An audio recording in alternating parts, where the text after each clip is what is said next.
باللہ من الشیطان الرجیم بسم اللہ الرحمن الرحیم تلک الرسل فضلنا بعضهم علی بعض منهم من کلم اللہ ورفع بعضهم درجات وآتینا عیسی ابن مریم البینات وایدناه بروح القدس صدق اللہ العظیم۔ تیسرا پارہ، چند آیتیں اس میں سے آپ کے خلاصہ پیش کروں گا آپ کے سامنے انشاءاللہ تعالی۔ سب سے پہلے تیسرے پارے میں اللہ تبارک و تعالیٰ نے بیان فرمایا تلک الرسل فضلنا بعضهم علی بعض، کہ بے شک ہم نے رسولوں کو ایک دوسرے پر فضیلت بخشی ہے۔ یعنی اللہ تبارک و تعالیٰ نے رسولوں میں ایک دوسروں کو فضیلت دی ہے کہ کوئی رسول کسی اعتبار سے دوسرے رسول سے فضیلت والا ہے۔ یعنی ایک دوسرے سے جس طرح عام لوگ افضل ہوتے ہیں ایک دوسرے سے کسی معاملے میں، اسی طرح سے رسول بھی ایک دوسرے سے افضل اللہ تعالیٰ نے بنائے ہیں۔ ایک لفظ پہلے آیا تھا پہلے پارے میں لا نفرق بین احد منہم، یا اسی طرح کا کچھ لفظ تھا کہ ہم رسولوں کے درمیان فرق نہیں کرتے ہیں۔ تو کسی کو نبی ماننے میں تو کوئی فرق نہیں کیا جائے گا کہ سب کو نبی مانا جائے گا، جتنے بھی نبی اللہ نے بھیجے تھے جو بھی تھے، لیکن ان کے درمیان فضیلت ہے، ایک دوسرے سے فضیلت میں وہ ایک دوسرے سے زیادہ ہو سکتے ہیں۔ مثلا تمام رسولوں میں سب سے زیادہ افضل ہمارے نبی محمد مصطفیٰ صلی اللہ علیہ وسلم ہیں، کیونکہ اللہ تعالیٰ نے ان کو تمام انسانوں کی طرف بھیجا تھا۔ پہلے جو نبی ہوتے تھے وہ خاص قوموں کی طرف آتے تھے، لیکن ہمارے نبی تمام لوگوں کے لیے آئے ہیں، حتیٰ کہ انسانوں کے لیے بھی تمام مخلوق کے لیے نبی بنا کر بھیجے گئے ہیں۔ وہ اس اعتبار سے سب سے افضل ہے، اور بھی بہت ساری افضلیت اللہ کے نبی علیہ الصلوۃ والسلام کی ہے۔ بہرحال اللہ تعالیٰ نے نبیوں کو ایک دوسرے کو فضیلت دی ہے۔ پھر ان میں سے گنوائے کسی سے اللہ نے کلام کیا، بات کی، جیسے حضرت موسیٰ علیہ السلام کے بارے میں آتا ہے، کسی کو اور درجے بلند کیے۔ حضرت عیسیٰ علیہ السلام کے بارے میں بیان فرمایا کہ اللہ تعالیٰ نے ان کو روح قدس یعنی جبرائیل علیہ السلام کے ذریعے سے خاص مدد فرمائی۔ پھر اللہ نے ایک آیت بیان فرمایا یا ایھا الذین آمنوا انفقوا مما رزقناکم من قبل ان یأتی یوم لا بیع فیہ ولا خلۃ ولا شفاعۃ والکافرون هم الظالمون۔ اے ایمان والو، اللہ کی راہ میں یعنی تم خرچ کرو جو ہم نے تمہیں رزق دیا ہے، اللہ کہہ رہا ہے، اور اس سے پہلے خرچ کرو کہ وہ دن آ جائے کہ جس دن کوئی بھی نہ دوستی کام آئے گی اور نہ کوئی تمہاری تجارت وغیرہ کام آ سکے گی۔ یعنی قیامت جب آ جائے گی یا موت کا وقت آ جائے گا، یہ سمجھ لیجئے ہر انسان کی قیامت یوں سمجھ لیجئے اس کی موت سے شروع ہو جاتی ہے۔ تو جب موت کا وقت آنے سے پہلے اللہ تعالیٰ کی راہ میں خرچ کر لو، اور جو خرچ نہیں کرتے ہیں اللہ تعالیٰ نے فرمایا والکافرون هم الظالمون، اور انکار کرنے والے ہی ظالم ہیں۔ خرچ کرنے سے جو انکار کرتے ہیں وہ ظلم کرنے والے ہیں، گویا کہ وہ اپنا نقصان کر رہے ہیں۔ پھر آیت الکرسی آتی ہے۔ قرآن مجید میں سب سے عظیم جو آیت ہے وہ یہ آیت ہے، آیت الکرسی جس کو کہا جاتا ہے، سب سے افضل جو آیت ہے ثواب کے اعتبار سے، کیونکہ اس میں اللہ تبارک و تعالیٰ کا ذکر ہے۔ اللہ تعالیٰ بیان فرماتا اللہ لا الہ الا ہو، اللہ کے علاوہ کوئی بھی معبود نہیں ہے۔ الحی القیوم، اللہ ہمیشہ سے زندہ ہے اور ہمیشہ زندہ رہے گا، یعنی اس کی زندگی دائمی ہے، کبھی بھی اس پر موت نہیں آ سکتی ہے، نہ آئی ہے نہ آئے گی۔ القیوم، اور وہ دوسروں کو قائم رکھنے والا ہے، زندہ رکھنے والا ہے، دوسروں کا قیام کرتا ہے یعنی قائم رکھتا ہے۔ لا تأخذہ سنۃ ولا نوم، اور نہ اس کو اونگ پکڑتی ہے نہ نیند آتی ہے، یعنی اللہ تبارک و تعالیٰ اس سے بھی پاک ہے کہ اس کو اونگ یا نیند وغیرہ آئے۔ اسی کے لیے ہے، زمین و آسمان میں جو بھی ہے سب اسی کا ہے، یعنی ہر چیز کا مالک اللہ تعالیٰ ہے۔ من ذا الذی یشفع عندہ الا بإذنہ، اللہ تبارک و تعالیٰ کی بارگاہ میں کوئی بھی شفاعت نہیں کر سکتا ہے جب تک کہ اس کی اجازت نہ ہو، یعنی بغیر اللہ کی اجازت کے کوئی شفاعت بھی نہیں کر سکتا ہے۔ یعلم ما بین ایدیہم وما خلفہم، آگے پیچھے جو بھی ہے وہ سب چیز کو جانتا ہے، یعنی اللہ کے لیے کوئی چیز پوشیدہ نہیں ہے، ہر چیز اس کے نظروں کے سامنے ہے۔ ولا یحیطون بشیء من علمہ الا بما شاء، کوئی بھی اس کا علم سے کچھ بھی نہیں لے سکتا ہے، کوئی احاطہ نہیں کر سکتا ہے، مگر جتنا علم اللہ تعالیٰ دینا چاہے اتنا ہی سیکھ سکتا ہے کوئی بھی۔ وسع کرسیہ السماوات والارض، زمین و آسمان کو گھیرے میں لے رکھا ہے اس کی کرسی نے، اللہ تبارک و تعالیٰ کی وسعت نے، اللہ تعالیٰ کے علم و قدرت نے، اس کی کرسی نے زمین و آسمان کو گھیرے میں لے رکھا ہے۔ ولا یؤودہ حفظہما، اور زمین و آسمان کی حفاظت اللہ کو تھکاتی نہیں ہے، یعنی اللہ تعالیٰ تھکنے سے بھی پاک ہے۔ ایسا نہیں ہے کہ اللہ تعالیٰ ہر چیز کی حفاظت کر رہا ہے تو وہ تھک جاتا ہے، معاذ اللہ، ایسی چیزوں سے اللہ تعالیٰ پاک ہے۔ وہو العلی العظیم، اور اللہ انتہائی بلندی اور عظمت والا ہے۔ یہ اللہ تبارک و تعالیٰ کے بارے میں ہی پوری آیت ہے، آیت الکرسی، اس کو یاد کر لینا چاہیے، اور یہ سب سے عظیم آیت ہے قرآن مجید کی۔ لا اکراہ فی الدین، دین میں کوئی زبردستی نہیں ہے۔ اللہ نے آگے بیان فرمایا، یعنی کسی کو زبردستی مسلمان نہیں بنانا چاہیے، نہیں بنا سکتے کوئی آپ، اجازت ہی نہیں ہے کسی کو زبردستی مسلمان بنانے کی۔ کسی کو اسلام کی دعوت دی جاتی ہے، ایسے نہیں کہ تلوار کے زور پر کسی کو مسلمان بنایا دیا جائے۔ قد تبین الرشد من الغی، ہدایت بھی اور گمراہی بھی بالکل واضح ہو چکی ہے۔ فمن یکفر بالطاغوت ویؤمن باللہ فقد استمسک بالعروۃ الوثقی، جو کوئی انکار کرے گا طاغوت کا اور اللہ پر ایمان لائے گا۔ طاغوت کہتے ہیں اللہ تعالیٰ کے علاوہ، اللہ کے دین کے علاوہ دوسرے دین کی طرف بلانے والے کو، اس کو طاغوت کہا جاتا ہے۔ اس کا انکار کرنا، اس کے ساتھ کفر کرنا، یہ لازم و ضروری ہے، پھر اللہ تعالیٰ کو مانا جائے۔ یعنی جو اللہ کے دین کے علاوہ کسی دوسرے دین کی طرف بلا رہا ہے، کسی دوسرے قانون کی طرف بلا رہا ہے، تو اس کا بھی انکار لازمی ہے۔ مسلمانوں کو اس کی بات ماننا، نہیں ماننا، یہ یعنی اس کا انکار کرنا مسلمانوں پر لازمی ہے، اور اللہ پر ایمان لانا، اللہ کے دین ہی کو ماننا۔ تو جو کوئی ایسا کرتا ہے، یعنی کفر کا انکار، طاغوت کا انکار کرتا ہے اور اللہ کو مانتا ہے، فقد استمسک بالعروۃ الوثقی، تو اس نے مضبوط کڑے کو پکڑ لیا ہے، جو لا انفصام لہا، جو کبھی ٹوٹے گا نہیں، اور اللہ سننے والا، جاننے والا ہے۔ آگے اللہ نے بیان فرمایا، اللہ ولی الذین آمنوا یخرجہم من الظلمات الی النور، اللہ ایمان والوں کا ولی ہے، مددگار ہے، وہ ظلمات سے، اندھیروں کو، ان کو، ایمان والوں کو نور کی طرف لے جاتا ہے۔ اور جبکہ جو شیطان ہے، جو طاغوت ہے، وہ کافروں کا دوست ہے یا کافروں کا مددگار ہے، وہ ان کو ہدایت سے ظلمات کی طرف، نور سے ظلمات کی طرف لے جاتے ہیں۔ یعنی جو اللہ کے علاوہ دوسرے دین کی طرف بلاتا ہے، جو بھی ہوتے ہیں، وہ شیطانوں والے کام کرتے ہیں، وہ ہدایت سے گمراہی کی طرف لے جاتا ہے، جبکہ اللہ تبارک و تعالیٰ گمراہی سے ہدایت کی طرف لوگوں کو لانا چاہتا ہے۔ پھر حضرت ابراہیم علیہ السلام کا ایک واقعہ ذکر ہوا کہ حضرت ابراہیم علیہ السلام سے ایک شخص نے اللہ کے بارے میں جھگڑا کیا، جس کو اللہ تعالیٰ نے حکومت دی تھی، یعنی نمرود سے۔ اللہ تبارک و تعالیٰ کے بارے میں نمرود نے حضرت ابراہیم علیہ السلام سے بحث و مباحثہ کیا، تو حضرت ابراہیم نے کہا، میرا رب تو وہ ہے جو زندگی دیتا ہے اور موت دیتا ہے۔ وہ اپنے آپ کو رب کہتا تھا، تو اس نے کہا میں بھی موت دیتا ہوں، زندگی دیتا ہوں، یعنی میں بھی قتل کر دیتا ہوں، کسی کو چھوڑ دیتا ہوں۔ تو وہ سمجھ نہیں پایا حضرت ابراہیم کیا کہنا چاہ رہے تھے اصل زندگی و موت کے بارے میں۔ پھر حضرت ابراہیم علیہ السلام نے کہا کہ میرا رب تو وہ ہے کہ جو سورج کو مشرق سے لاتا ہے، تو اگر رب ہے تو مغرب سے لے آ، یعنی جدھر ڈوبتا ہے سورج ادھر سے لا کے دیکھ۔ جب اگر تو اپنے آپ کو رب ہی کہتا ہے تو پھر وہ کیا ہے، ہکا بکا ہو گیا۔ پھر ایک اور واقعہ، ایک نبی کا واقعہ ذکر کیا جاتا ہے، اس نبی کا یہاں ذکر نام تو نہیں آیا ہے، لیکن تفسیر کی کتابوں میں اس کا نام حضرت عزیر علیہ السلام بتایا گیا ہے۔ تو ان کا واقعہ یہاں ذکر کیا گیا ہے کہ انہوں نے ایک بستی کو دیکھا کہ وہ گری پڑی تھی، یعنی اس میں کوئی بھی نہیں تھا۔ وہ بستی پہلے تو اس کے گھر بالکل الٹے پڑے ہوئے تھے، تو اس نے کہا کہ اس بستی والوں کو اللہ کیسے زندہ کر دے گا، یعنی اس کی کیفیت جاننی چاہیے۔ تو پھر اللہ تبارک و تعالیٰ نے ان کو 100 سال تک موت دے دی۔ تو پھر اس کو دوبارہ سے 100 سال بعد اٹھایا، تو اللہ نے پوچھا کم لبثت، تم کتنے ٹھہرے ہو یہاں؟ تو اس نے کہا کہ میں 1 دن یا تھوڑا سا، 1 دن سے کم ٹھہرا ہوں گا، یعنی اتنے ہی دن رہا ہوں گا، 1 دن یا تھوڑا سا کم، یعنی 100 سال اس کو موت آ گئی تھی، تو اس نے سوچا میں ابھی زندہ ہوا ہوں دوبارہ سے۔ اللہ تعالیٰ نے کہا کہ نہیں، تو 100 سال یہاں مردہ رہا ہے، 100 سال تو یہاں ٹھہرا ہے، اور اب تو دیکھ کہ تیرے جسم کو اپنے دیکھ، اس کو بالکل ہڈیاں ہو گئی ہیں۔ پھر اللہ تعالیٰ نے اس کے سامنے اس پر گوشت چڑھا دیا، اور پھر اس کے پاس ایک گدھا تھا،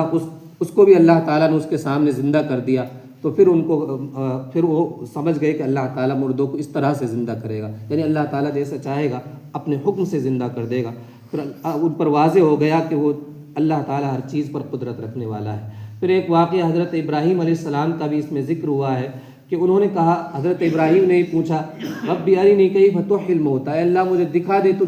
زندہ کیسے کرے گا مردوں کو۔ تو حضرت ابراہیم سے اللہ تعالیٰ نے کہا، کیا تو مانتا نہیں اس بات کو؟ کہا کہ مانتا تو ہوں، لیکن میرے دل کو اطمینان مل جائے گا اگر میں دیکھ لوں گا تو۔ پھر حضرت ابراہیم علیہ السلام سے اللہ نے کہا کہ 4 پرندوں کو لو اور ان کو اپنی طرف مانوس کر لو، پال لو، پھر ان کو ٹکڑا ٹکڑا کر کر ایک پہاڑ پر رکھ دو، پھر ان کو اپنی طرف بلاؤ تو تمہاری طرف وہ زندہ ہو کر آ جائیں گے۔ پھر ایسے ہی ہوا، حضرت ابراہیم علیہ السلام نے ٹکڑے ٹکڑے کر کر پہاڑوں پر رکھ دیے پرندوں کے، جیسے ان پرندوں کو بلایا تو وہ فوراً زندہ ہو کر آ گئے۔ تو یہ 2 واقعات دکھائے ہیں اللہ تعالیٰ نے نبیوں کے لیے کہ اللہ تعالیٰ کیسے مردوں کو زندہ کرے گا۔ تو ہمارے لیے بھی اللہ تعالیٰ ہر چیز پر قدرت رکھتا ہے۔ جب ہم کچھ بھی نہیں تھے تب اس نے زندہ کر دیا، تو دوبارہ سے ہمیں زندہ کرنا اس کے لیے کون سا مشکل ہو جائے گا۔ پھر اللہ تبارک و تعالیٰ نے مال جو خرچ کرتے ہیں اللہ کی راہ میں، ان کی مثال بیان کی ہے کہ جیسے ایک دانہ ہوتا ہے، مال خرچ کرنے والے کی مثال ایسے ہی ہے کہ جیسے ایک دانہ زمین کے اندر ڈالو گے تو دانہ ایک بال نکالے گا، اور 7 سنابلہ یعنی اس دانے سے 7 بالیں نکلیں گی، اور پھر ہر بال میں 100 دانے ہو جائیں گے۔ یعنی آپ دیکھ رہے ہیں کہ ایک دانے سے 7 بالیں نکل گئی اور 7 بالوں میں پھر 100 دانے آ جاتے ہیں۔ انبتت 7 سنابلہ کہ وہ دانہ 7 بالیں نکالے گا اور ہر بال میں 100 دانے ہو جائیں گے۔ یعنی اس طرح سے بڑھتا ہے جو بھی اللہ کی راہ میں خرچ کرتا ہے۔ گویا کہ ایک خرچ کرو گے تو 100 تک یا اور بھی زیادہ اللہ تعالیٰ بڑھا سکتا ہے تمہارے مال کو۔ اسی طرح بیان فرمایا کہ جب کوئی مال خرچ کرے کسی پر بھی تو اس کو احسان نہیں کرنا چاہیے۔ ایسا نہیں کہ انسان کسی غریب پر خرچ کر دے پھر بعد میں اس کو احسان جتلائے یا اس کو تکلیف دے زبان کے ذریعے، تمہاری حیثیت کیا ہے، میں نے تمہیں خرچ کیا تھا، تمہیں اتنے مال دے دیا۔ اللہ تعالیٰ کہتا ہے اس طرح اگر کوئی کرتا ہے تو اس کا پھر مال خرچ کرنے کا کوئی فائدہ نہیں ہے، اور نہ ہی دکھاوے کے لیے مال خرچ کرنا چاہیے، بلکہ اللہ تعالیٰ کی رضا کے لیے مال کو خرچ کرنا چاہیے، تبھی اس کا فائدہ ہوگا۔ پھر آگے چند آیتوں کے بعد اللہ نے فرمایا یا ایھا الذین آمنوا انفقوا من طیبات ما کسبتم، جو بھی تم کماتے ہو اس پاک چیزوں میں سے، اس میں سے اللہ کی راہ میں خرچ کرو، اور جو تمہاری زمینیں نکالتی ہیں اس میں سے بھی خرچ کرو۔ اس کو عشر کہا جاتا ہے کہ ایک حصہ جو زمین سے نکلتا ہے، جو اناج نکلتا ہے، اس میں بھی انسان پر فرض ہوتا ہے ایک حصے کو خرچ کرنا، 10ویں حصے کو خرچ کرنا۔ ولا تيمموا الخبيث منه تنفقون ولستم بآخذه الا ان تغمضوا فيه۔ اس میں یہ بیان فرمایا جا رہا ہے کہ ایسی چیز کو خرچ نہ کرو جو بالکل ردی مال ہے، یعنی خرچ کرنا تو اچھی چیز کو خرچ کرو، ایسا نہیں کہ تمہارے استعمال کی کوئی چیز نہیں رہی اس کو تم نے اللہ کی راہ میں خرچ کر دیا۔ بلکہ 4 پارے میں آتا ہے لن تنالوا البر حتى تنفقوا مما تحبون، جب تک تم پسندیدہ چیز کو خرچ نہیں کرو گے تب تک تمہارا خرچ کرنا نہیں مانا جائے گا اللہ تبارک و تعالیٰ، یعنی تم نیکی کو نہیں پہنچو گے۔ تو اصل نیکی یہ ہے کہ انسان جس چیز کو پسند کرتا ہے اس کو اللہ کی راہ میں خرچ کرے۔ اور پھر شیطان کے بارے میں بیان فرمایا کہ شیطان انسان کو ڈراتا رہتا ہے جب اللہ کی راہ میں خرچ کرتا ہے کہ تم خرچ کرو گے تو غریب ہو جاؤ گے،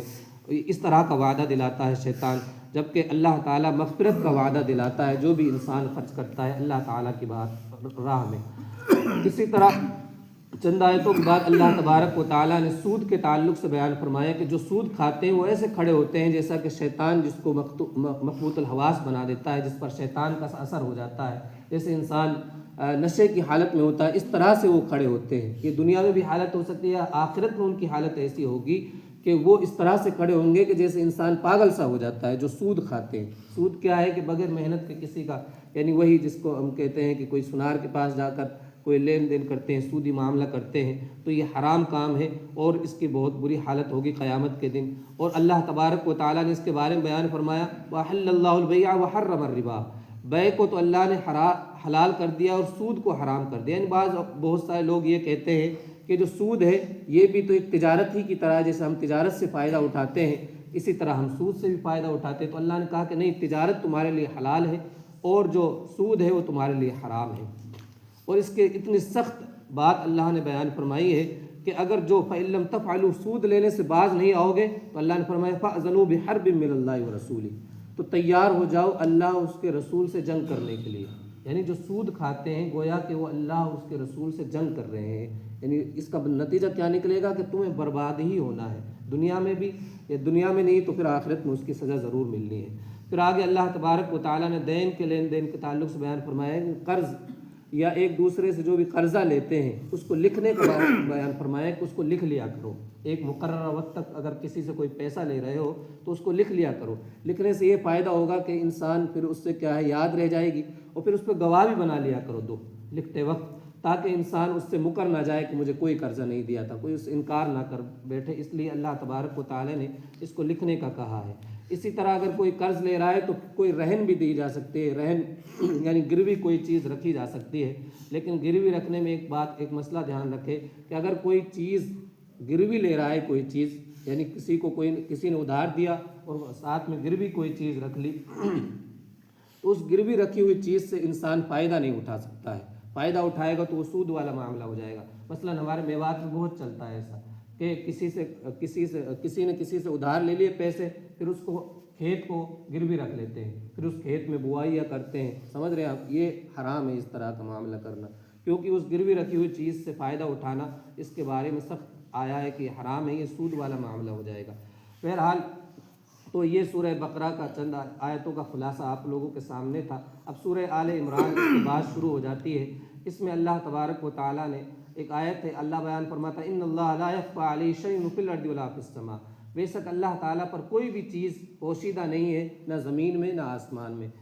اسی طرح فرمایا هو الذی یصورکم فی الارحام کیف یشاء، اللہ تعالیٰ تمہاری شکلوں کو بناتا ہے ماؤں کے پیٹ میں جیسا وہ چاہتا ہے، یعنی اللہ تبارک و تعالیٰ ہی انسانوں کی شکلوں کو بناتا ہے جس طرح سے وہ چاہتا ہے۔ اب کسی کی شکل کا مذاق اڑانا گویا کہ اللہ تبارک و تعالیٰ کا مذاق اڑا رہا ہے انسان، تو یہ نہیں ہونا چاہیے کہ اس کی شکل کیسی ہے، اس طرح کی باتیں نہیں کرنی چاہیے، کیونکہ اللہ نے کہہ دی یہ شکلیں بنانا اللہ تعالیٰ کے اختیار میں ہے۔ پھر آیتوں کے بارے میں فرمایا کہ قرآن میں دو طرح کی آیت ہے، ایک آیت کو کہا جاتا آیت محکمات، محکم آیتیں جن میں واضح حکم ہوتا ہے،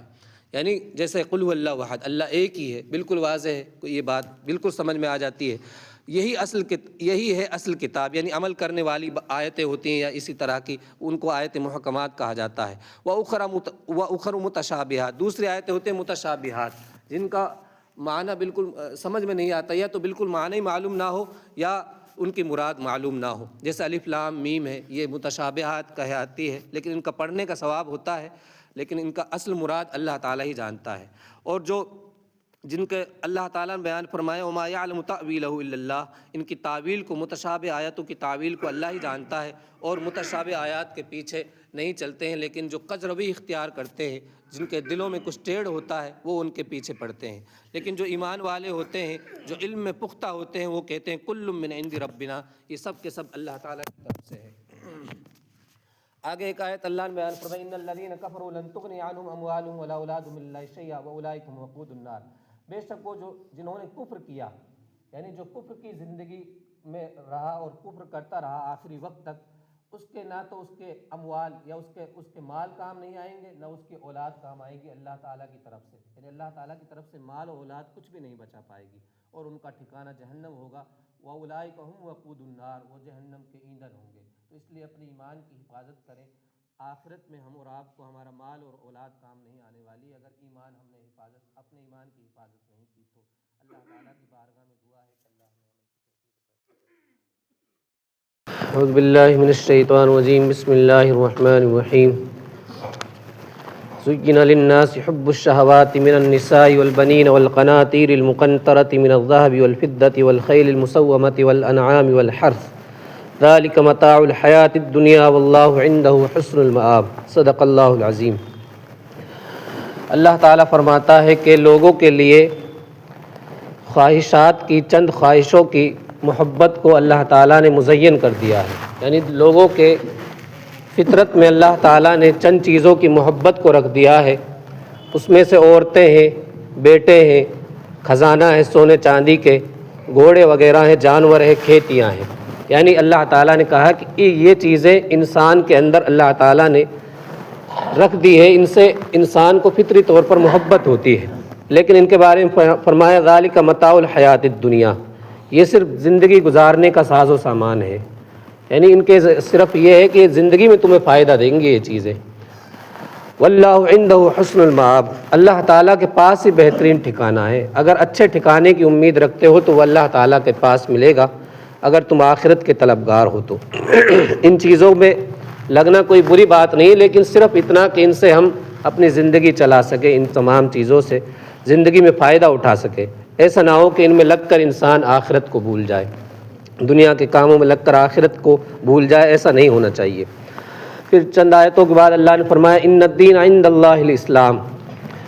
دین تو صرف اللہ تعالیٰ کے نزدیک اسلام ہی ہے، یعنی دنیا کے اندر بہت سارے مذاہب ہیں، اپنے آپ کو عیسائی مذہب، کوئی یہودی بنتا ہے، کوئی کچھ ہے، لیکن اللہ تبارک و تعالیٰ کے نزدیک جو دین ہے نا، دین کا مطلب ہے زندگی گزارنے کا طریقہ، تو اللہ تعالیٰ نے جو زندگی گزارنے کا طریقہ دیا ہے وہ ہے اسلام، یعنی اسلام ہی اللہ تعالیٰ کے نزدیک قابل قبول ہے۔ آخر میں اسی پارے میں اور آ جائے گا وَمَن يَبْتَغِ غَيْرَ الْإِسْلَامِ دِينًا فَلَن يُقْبَلَ مِنْهُ، کہ جو بھی اسلام کے علاوہ کوئی اور دین کو اختیار کرے گا تو اللہ تعالیٰ اس کو قبول نہیں کرے گا۔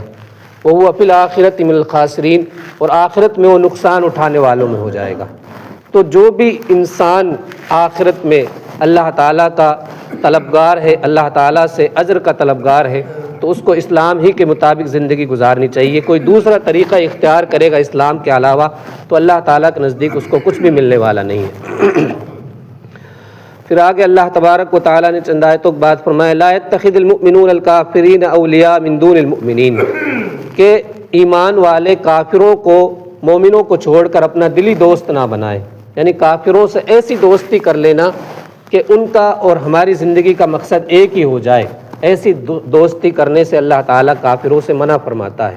ہاں ان کے ساتھ رہن سہن کرنا، ان کے ساتھ اچھا برتاؤ کرنا غیر مسلموں کے ساتھ، اس کا اللہ تعالیٰ کہیں منع نہیں فرماتا ہے،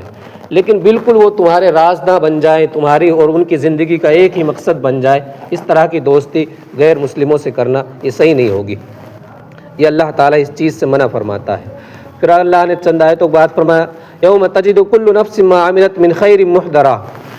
کہ جو بھی انسان اچھائی کمائے گا دنیا کے اندر، جو بھی نفس اچھی چیزیں کمائے گا تو آخرت میں اس کو حاضر پائے گا، وما عملت من سوء، اور برائی کمائے گا یعنی برا کام کرے گا تو بھی اس کے سامنے آخرت میں وہ بھی موجود پائے گا، یعنی اچھائی اور برائی آخرت میں انسان کے پاس آ جائیں گی، اس کے سامنے موجود ہوں گی، پھر اسی کے مطابق اس سے حساب لیا جائے گا۔ اور برائی کے بارے میں تو وہ چاہے گا کہ کاش مجھ سے وہ بہت دور کر دی جائے، لیکن ایسا ہوگا نہیں۔ پھر آگے اللہ نے فرمایا قل ان کنتم تحبون اللہ فاتبعونی یحببکم اللہ ویغفر لکم ذنوبکم واللہ غفور رحیم۔ اے نبی صلی اللہ علیہ وسلم ان سے کہہ دو کہ اگر تم چاہتے ہو کہ اللہ سے محبت کرنا چاہتے ہو فاتبعونی، تو تمہیں میری پیروی کرنی پڑے گی، یعنی اللہ تبارک و تعالیٰ سے اگر کوئی محبت کرنا چاہتا ہے تو اس کو اللہ کے رسول صلی اللہ تعالیٰ علیہ وسلم کی اتباع کرنی پڑے گی۔ اتباع کا مطلب وہی طریقہ اختیار کرنا پڑے گا جو اللہ کے رسول صلی اللہ علیہ وسلم کا ہے۔ وہ طریقہ جب اختیار کریں گے تو اللہ نے فرمایا یحببکم اللہ، اللہ تم سے محبت کرنے لگ جائے گا، یعنی رسول اللہ کے طریقے کو اختیار کرنے والوں سے اللہ محبت فرماتا ہے اور تمہارے گناہوں کو معاف فرما دے گا، اور اللہ غفور الرحیم ہے، گناہوں کو معاف فرمانے والا ہے، رحم کرنے والا ہے۔ پھر آگے اللہ تبارک و تعالیٰ نے حضرت مریم علیہ السلام کا واقعہ ذکر فرمایا ہے کہ ان کی والدہ نے ایک منت مانگی تھی، حضرت مریم کی والدہ نے، کہ میرے پیٹ میں جو بھی ہوگا میں اس کو آزاد چھوڑ دوں گی دین کے لیے، اس کو خدمت کے لیے چھوڑ دوں گی، دین کی خدمت کے لیے۔ وہ سمجھ رہی تھی کہ بیٹا، ان کی نیت میں تھا کہ بیٹا ہوگا تو میں اس کو دین کے خاطر چھوڑ دوں گی، لیکن اللہ تعالیٰ نے بیٹی دے دی، وہ حضرت مریم کی صورت میں جو حضرت عیسیٰ علیہ السلام کی والدہ ہے۔ پھر بھی انہوں نے اس کو کیا ہے آزاد چھوڑ دیا، اور ان کو اللہ تبارک و تعالیٰ آزادی چھوڑ دیا، مطلب دین کے خاطر انہوں نے اس کو چھوڑ دیا، کوئی دنیاوی کام ان سے نہیں کروایا۔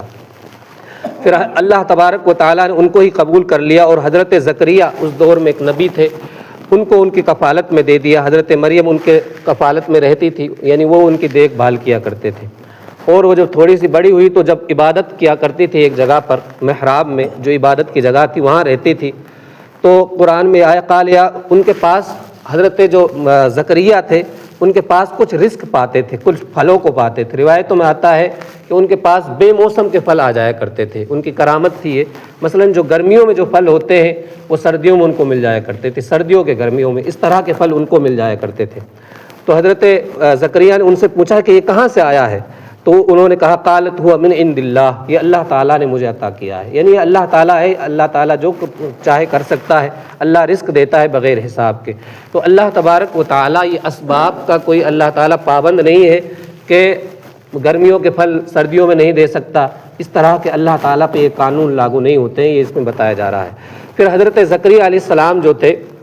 نبی تھے، اور ان کی کافی عمر ہو گئی تھی، ان کی جو عورت تھی ان کی بھی کافی عمر ہو گئی تھی، ان پہ بچہ نہیں تھا، تو انہوں نے اس وقت یہ دعا مانگی، ان کو یاد آ گیا کہ اب اللہ تعالیٰ جب ان کو بے موسم کے پھل دے رہا ہے تو اللہ تعالیٰ مجھے بڑھاپے میں اولاد بھی دے سکتا ہے، تو انہوں نے دعا مانگی رب هب لی من لدنک ذریۃ طیبہ، اے اللہ مجھے اپنے پاس سے ایک پاکیزہ اولاد عطا فرما دے، انک سمیع الدعاء، تو ہی دعاؤں کو سننے والا ہے۔ پھر اللہ تبارک و تعالیٰ نے ان کی دعا کو قبول کر لیا اور ان کے لیے خوشخبری دے دی، اور پھر حضرت زکریا کا ایک لڑکا ہوا جن کا نام یحییٰ علیہ السلام تھا، یعنی وہ بھی نبی ہوئے تھے، اور اللہ تبارک و تعالیٰ نے ان کو آخری عمر میں، ان کی بڑھاپے کی عمر میں یہ کرامت یا معجزے کے طور پر ان کو اولاد عطا فرمائی تھی۔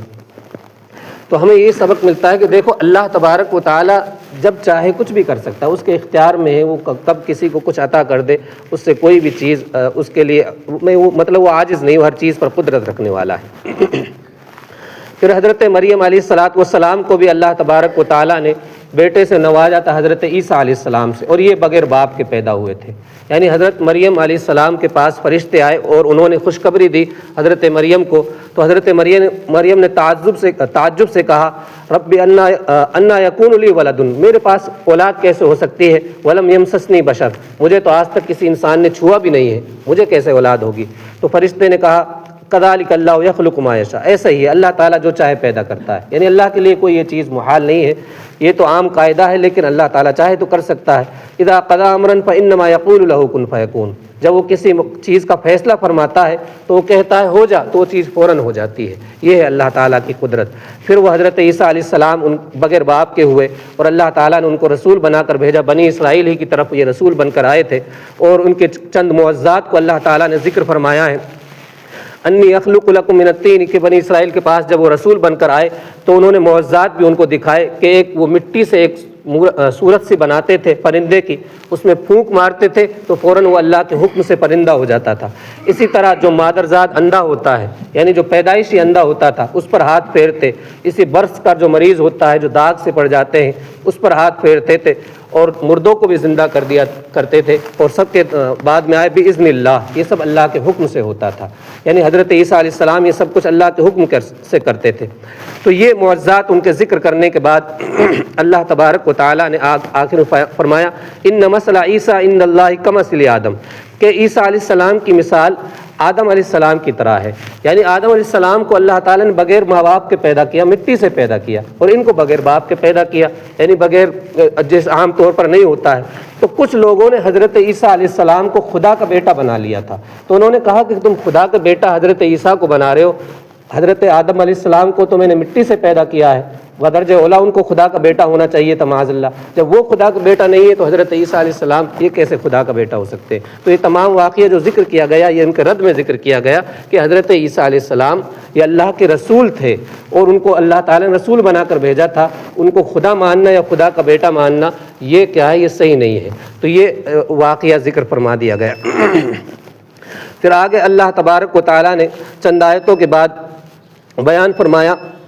ایک اور آیت ذکر فرمائی کہ وہ جو عیسائی تھے وہ اللہ کے نبی علیہ السلام کے پاس آئے تھے مجادلہ کرنے کے لیے یا مناظرہ کرنے کے لیے آئے تھے، یہی ان کا دعویٰ تھا کہ حضرت عیسیٰ علیہ السلام اللہ کے بیٹے ہیں۔ تو حضرت عیسیٰ علیہ السلام کے بارے میں یہ آیتیں اللہ تعالیٰ نازل فرمانے کے بعد اللہ کے نبی علیہ السلام سے کہا کہ پھر بھی اگر یہ نہیں مان رہے ہیں، خوب دلیلیں ان کے لیے دے دی ہے، تو ایسا کرو کہ ان سے پھر تم مباہلہ کر لو۔ مباہلہ کا مطلب یہ ہوتا ہے کہ ایک دوسرے کے خلاف بد دعا کرنا، یعنی حق کو واضح کرنے کے بعد گڑ گڑا کر اللہ تعالیٰ سے دعا کی جائے اور پھر لعنت بھیجی جائے۔ تو پھر انہوں نے اس کے لیے اللہ کے نبی نے ان کو بلایا کہ آؤ ہم اپنے بیٹوں کو بلاتے ہیں، تم اپنے بیٹوں کو بلا دو، ہم اپنی عورتوں کو بلاتے ہیں، تم اپنے عورتوں کو بلا لو، اور